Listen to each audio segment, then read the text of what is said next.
मिरजगाव येथे अंमली पदार्थ गांजासह 2 आरोपी जेरबंद। मिरजगाव येथे अंमली पदार्थ गांजासह 2 आरोपी एकूण 25,43,000 रुपये किमतीचा मुद्देमालासह जेरबंद करण्यात आले आहेत। स्थानिक गुन्हे शाखा अहिल्यानगरची ही कारवाई आहे। अंमली पदार्थ विक्री करणाऱ्या इसमाची माहिती काढून कारवाई करण्याचे आदेश पोलीस अधीक्षक अहिल्यानगर सोमनाथ घारगे यांनी दिले होते। त्यानुसार अंमली पदार्थ विरोधी टास्क फोर्स नोडल अधिकारी तथा पोलीस निरीक्षक किरणकुमार कबाडी, स्थानिक गुन्हे शाखा अहिल्यानगर यांनी ही कारवाई केली। गुप्त बातमीदारांमार्फत मिळालेल्या माहितीनुसार स्कॉर्पिओ गाडी क्रमांक MH14GH 2330 मध्ये 2 इसम अंमली पदार्थ गांजा विक्रीकरिता कर्जत येथून पाथर्डीकडे जाणार असल्याची माहिती मिळाली।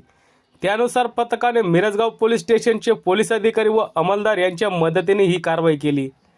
सदर गाडी मिरजगाव ते कर्जत जाणाऱ्या रोडवरील ब्रिजखाली महात्मा फुले चौक येथे आल्यावर पथकाने गाडी थांबवून गाडीची पाहणी केली। त्यामध्ये 2 इसम बसून आले। त्यांना ताब्यात घेतले व त्यांची विचारपूस केला असता त्यांनी गणेश अंकुश कराड वय 32 राहणार आगसखांड तालुका पाथर्डी जिल्हा अहिल्यानगर, सुखदेव शिवनाथ कदम वय 30 वर्ष राहणार सदर असे असल्याचे सांगितले। त्यानुसार सहाय्यक पोलीस निरीक्षक विजय झंजाड यांनी बातमीची हकीकत सांगून त्यांचे व स्कॉर्पिओ गाडीची झडती घेतली असता गाडीमध्ये डिक्कीत 4 गोण्या मिळून आल्या। नमूद इस्मांना गोण्याबाबत विचारपूस करता त्यांनी अंमली पदार्थ गांजा असल्याचे सांगितले। ताब्यातील आरोपितांचे ताब्यातून 18,18,000 रुपये किमतीचा 132 किलो गांजा, अंमली पदार्थ, 25,000 रुपये किमतीचे 2 मोबाईल, 7 लाख रुपये किमतीचे स्कॉर्पिओ गाडी असा एकूण 25,43,000 रुपये किमतीचा मुद्देमाल जप्त करण्यात आला।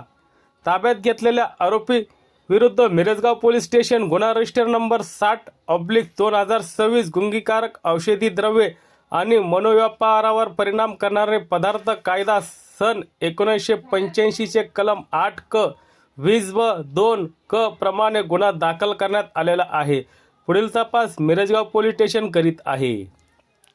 सदरची कारवाई सोमनाथ घारगे पोलीस अधीक्षक अहिल्यानगर व प्रवीणचंद लोखंडे उपविभागीय पोलीस अधिकारी कर्जत विभागाच्या सूचना व मार्गदर्शनाखाली स्थानिक गुन्हे शाखा अहिल्यानगर व मिरजगाव पोलीस स्टेशनचे पोलीस अधिकारी व पोलीस अंमलदार यांनी केलेली आहे।